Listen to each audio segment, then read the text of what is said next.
Hello friends, myself Dr. Sabita Kumari, Senior Consultant, Obstetrics and Gynecology, Delhi NCR। आज मैं आपको इसके पहले के कुछ वीडियो में हमने जो प्रसव पश्चात यानी post delivery common problems which are actually not problem, it happens by chance, वो हमें जानना है, किस तरह से उससे कोप अप करना है और कब किस पॉइंट तक हम उसको नॉर्मल पोस्ट डिलीवरी की समस्या समझकर घर में मैनेज कर सकते हैं और किस पॉइंट पे हमें सोचना है कि हमें कंसल्टेंट गायनेकोलॉजिस्ट से हमें मिलना है आगे के परामर्श के लिए। तो इसके पहले वाले वीडियो आप यहाँ पे एक आई बटन है, आप उसको प्रेस करके देख सकते हैं। आज जो है जो पोस्ट डिलीवरी यानी प्रसव पश्चात नई माँओं को बहुत जो परेशान करती है वो क्या इशू है। अगर नॉर्मल डिलीवरी होती है तो एक नीचे टाँके लगते हैं जिसको एपिजियोटॉमी उंड कहते हैं। अब ये उंड है तो डिलीवरी के वक्त एक्चुअली क्या होता है कि जो योनि मार्ग है वो बहुत छोटा होता है। 9.5 सेंटीमीटर से 10 सेंटीमीटर के आसपास का बेबी का हेड का साइज होता है, वो भी बोनी पार्ट होता है, हार्ड पार्ट होता है, उसको उस मार्ग से निकलना होता है। तो बेबी के सर पे अनड्यू प्रेशर नहीं बने, क्योंकि सर जो है मस्तिष्क है, वो मास्टर ग्लैंड है, उसके किसी भी नर्व्स में किसी भी पार्ट में अगर अनड्यू प्रेशर होता है तो आगे चलकर बेबी में न्यूरो डेवलपमेंटल प्रॉब्लम हो सकती है। न्यूरो डेवलपमेंटल प्रॉब्लम कहने का मतलब कि वो मानसिक रूप से कमजोर बच्चा हो सकता है। तो उसको अवॉइड करने के लिए इपिजियोटोमी उंड दिया जाता है। ये ईपी उंड देने का पर्पस होता है कि थोड़ा वो मार्ग बड़ा हो जाए और आसानी से बच्चे का सर डिलीवरी हो जाए, क्योंकि बाकी बच्चे के बाकी पोर्शन सॉफ्ट पार्ट होते हैं तो उसकी डिलीवरी में प्रॉब्लम नहीं आती है, हेड से ही। दूसरा क्या होता है कि अगर हम एक सेफ रास्ते पे, सेफ जगह पे, जो कि मोस्टली लैटरली थोड़ा दिया जाता है, थोड़ा तिरछा दिया जाता है एनस से, जो कि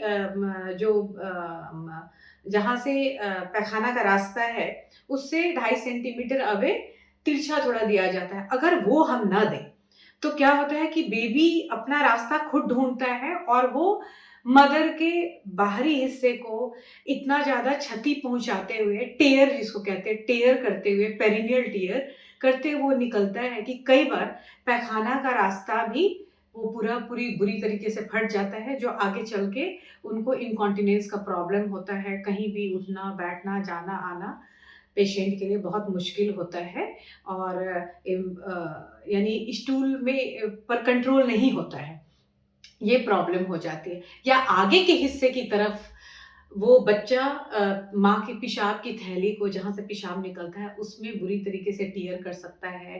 पेशाब से संबंधित, पेशाब की थैली से संबंधित समस्याएं हो सकती हैं, जो कि बाकी महिला के पूरी लाइफ में उनको परेशान कर सकती है। तो इसलिए ये उंड देना, इपिजियोटॉमी उंड जिसको कहते हैं, या आम भाषा में महिलाएं कहती हैं छोटा सा नीचे टाँका लगा है, वो देना ज़रूरी होता है। ठीक है?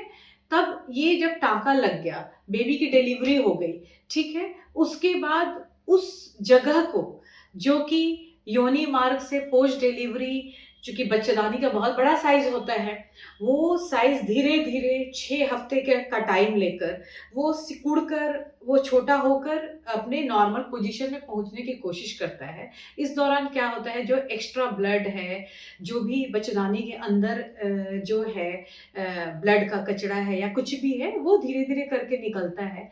तो इन चीज़ों के निकलने की वजह से दूसरा क्या होता है कि डिलीवरी के टाइम में जब महिला बेयर डाउन करती है, यानी महिला अपनी तरफ से भी ज़ोर लगाती है, तो उस टाइम क्या होता है कि रिलैक्सिन हार्मोन जो प्रेगनेंसी का होता है, उसका जैसा कि नाम है रिलैक्सिन, वो सारे लिगामेंट्स, नीचे के लिगामेंट्स, मांसपेशियों सबको ढीला कर देता है, ताकि स्मूथली बेबी डिलीवर हो सके। अब ये रिलैक्सिन हार्मोन की वजह से और मदर के बाहरी बेयर डाउन के प्रेशर की वजह से मांसपेशियाँ थोड़ा अपने नॉर्मल पोजीशन में नहीं आकर थोड़ा-सा लैक्स रहती हैं, थोड़ी ढीली हो जाती हैं।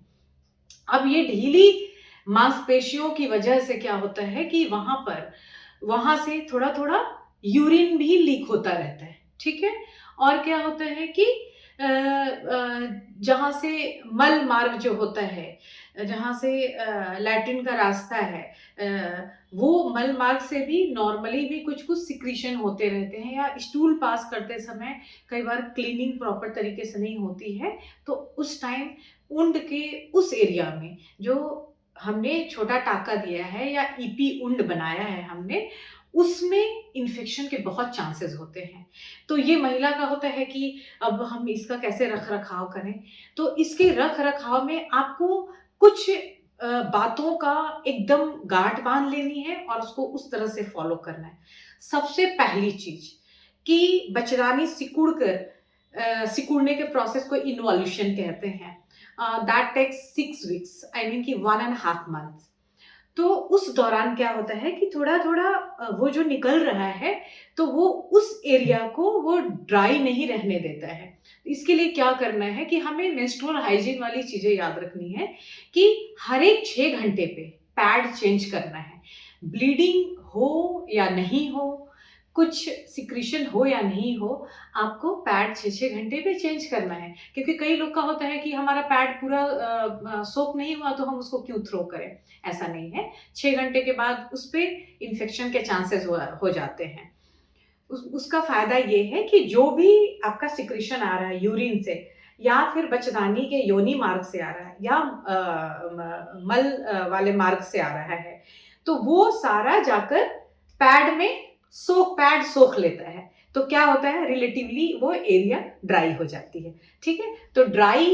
तो किसी भी घाव को भरने के लिए सबसे पहली शर्त है कि उस एरिया को ड्राई रखा जाए। एक चीज़ वो होगा। दूसरा क्या होगा कि जो भी सिक्रीशन है वो पैड पे जाएगा, वो पैड हम 6 घंटे के बाद फेंक देंगे। तो वहाँ पर जो इन्फेक्शन का जो नॉर्मली प्रेज़ेंट जो रोगाणु है, या फिर ऐसी चीज़ें हैं कि बैक्टीरिया हैं कि जो पहले प्री प्रेगनेंसी वो फ्रेंडली थे, लेकिन पोस्ट डिलीवरी क्या होता है, इम्यूनिटी लो होने की वजह से वो इन्फेक्शन वहाँ कर सकते हैं, तो वो इन्फेक्शन का एक सोर्स हट जाएगा। दूसरा क्या है कि पोजीशन का खास ध्यान रखना है, और उसको थोड़ा-सा उंड को रेस्ट देना है। रेस्ट में आप क्या-क्या कर सकते हैं कि जब बच्चे को आप दूध पिलाते हो तो आपको ज़्यादा समय तक बैठना पड़ता है, तो उस एरिया को आप कुशन थोड़ा पैडेड रखो, ताकि वो सॉफ्टली उस जगह पे एडजस्ट हो, उस पे अनड्यू प्रेशर या खिंचाव या तनाव जैसा कुछ नहीं हो। तो सॉफ्ट एक कुशन आप नीचे रख के आप बच्चे को फीड कराइए। दूसरा क्या करते हैं कि चौकड़ी मारकर स्क्वैटिंग पोजीशन में, जैसे इंडियन टॉयलेट में बैठते हैं, उस पोजीशन को अवॉइड करना है। उसकी वजह से क्या होता है, टाँके खींचते हैं, उसको रेस्ट नहीं मिलता है, तो क्या होता है कि उसमें हीलिंग उसका पुअर होता है। तो स्क्वैटिंग पोस्चर को अवॉइड करना है। दूसरा, अपना कंफर्टेबल पोजीशन, कुशन, पैडेड चीज़ पर बैठना है जब फीडिंग कराते हैं तब, और थाई को अपोज़ करके दोनों थाई को सटा कर आपको बैठना है, बहुत फैलाना नहीं है। ठीक है? तीसरी चीज़ क्या है कि उस एरिया को कैसे क्लीन रखें? क्योंकि आपने पैड लगाया, ठीक है, आपने रेस्ट भी दिया, लेकिन क्लीन उतना नहीं होता, उस एरिया में ऑक्सीजन भी नहीं जाता है, ठीक है? वो पूरा कवर्ड एरिया होता है, वहाँ एनारोब्स बैक्टीरिया जो कि ऑक्सीजन जाते हैं तो वो बहुत ग्रो करते हैं, और ये एनारोबिक, जिनको बिना जो ऑक्सीजन के ग्रो करने वाले कीटाणु हैं, ये बहुत खतरनाक होते हैं, ठीक है? तो वो इन्फेक्शन से बचाने के लिए उसमें क्या करना है कि आप जब भी आप वॉशरूम जाते हो, आप मूत्र त्याग करने जाते हो, मल त्याग करने जाते हो, तो आपको क्या करना है कि आपको एक कोई एंटीसेप्टिक सॉल्यूशन रखना है, उसको गुनगुने पानी से अच्छे से क्लीन करना है, और क्लीन करते ही उसको ड्राई करना है। आप या तो पूरा टिश्यू रख सकती हैं, या सिंपल जो सैनिटरी पैड है, एक उस पैड से ड्राई करके आप उसको थ्रो कर दें और दूसरा पैड आप यूज़ करें, ऐसे भी कर सकते हो।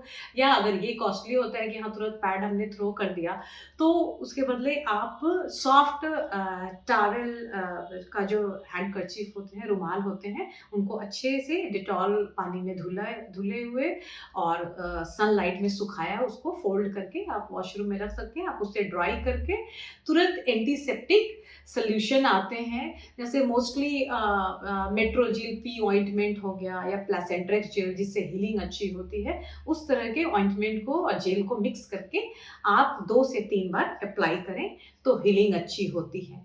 चौथी बात क्या है कि आपको पानी बहुत ज़्यादा पीना है। पानी पीने से क्या होता है कि सारा बॉडी का सिक्रीशन पूरा अच्छे से निकलता रहता है, तो एक वो नेचुरल प्रक्रिया है जिससे कि सफाई हो रही है, ठीक है? तो आपको उसमें भी और दूसरी चीज़ क्या है कि फ्लूइड का जितना आप फ्लो अच्छा रहेगा, उतना ही वो बैक्टीरिया को कॉन्सन्ट्रेट नहीं होने देगा, डाइल्यूट फॉर्म में निकलेगा, तो इन्फेक्शन के चांस कम होते हैं। 5वीं चीज़ क्या है कि हाई प्रोटीन डाइट, क्योंकि टिश्यू जो होता है प्रोटीन, मिनरल्स, विटामिन्स ये सब हीलिंग के लिए चाहिए। तो डाइट बिल्कुल बहुत अच्छा रखना है, उसमें वुंड हीलिंग सब्सटेंस रखना है।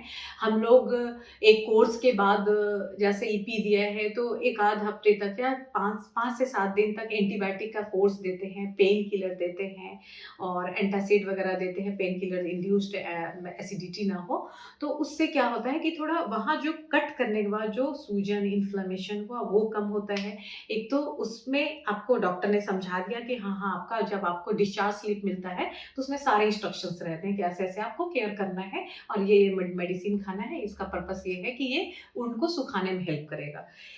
उसी तरह से डाइट का भी इम्पोर्टेंस है कि आपको हाई फाइबर डाइट लेना है ताकि आपका मोशन जो हो बिल्कुल हाई फाइबर डाइट और बहुत सारा पानी, ताकि मोशन आपका जो हो सॉफ्ट हो। हार्ड स्टूल से क्या होता है कि वुंड स्ट्रेच होता है और वुंड को रेस्ट नहीं मिलता है तो हीलिंग में प्रॉब्लम होती है।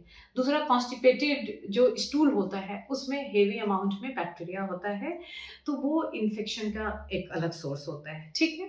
तो कॉन्स्टिपेशन अवॉइड करना है। उसके लिए आपको आपके डिस्चार्ज स्लिप में लैक्सेटिव भी कई बार मोस्टली प्रिस्क्राइब करते हैं कि लैक्स कुछ दिनों के लिए जब तक कि वहाँ लोकल टिश्यू इन्फ्लेमेशन, इन्फेक्शन ना हो, तो लैक्सेटिव देते हैं ताकि स्टूल सॉफ्टनर आपको वहाँ पे वुंड को रेस्ट मिले। तो ये स्टूल सॉफ्टनर भी यूज़ करना चाहिए, बेनिफिशियल होता है। हाई फाइबर डाइट और बहुत सारा आपने फ्लूइड लिया। उसके अलावा हाई प्रोटीन डाइट आपको लेना है, क्योंकि प्रोटीन ही बेसिकली वो होता है जो टिश्यू स्ट्रेंथ, मसल जो हमने कट किया उसको रिपेयर में हेल्प करेगा। उसके अलावा vitamin C containing food material, citrus fruit, संतरे, फ्रूट्स ये सब आपको ज़्यादा लेना है ताकि उसको हीलिंग के लिए जो एसेंशियल मिनरल्स हैं, विटामिन्स हैं, वो अच्छे से सप्लाई हो और आपका हेल्दी वुंड हो, क्योंकि हेल्दी वुंड होना ज़रूरी फर्दर आपके पर्सनल रिलेशन, सेक्सुअल रिलेशनशिप के लिए भी वुंड का बहुत अच्छा, बहुत हेल्दी होना बहुत ज़रूरी है। किस तरह से ईपी वुंड का केयर करना है, जो नीचे छोटे टाँके लगते हैं उसका किस तरह से केयर करना है, ये बहुत इम्पोर्टेंट जानकारी है। इस जानकारी को हर नई माँ को जानना चाहिए। इसी जानकारी के साथ आज के लिए धन्यवाद।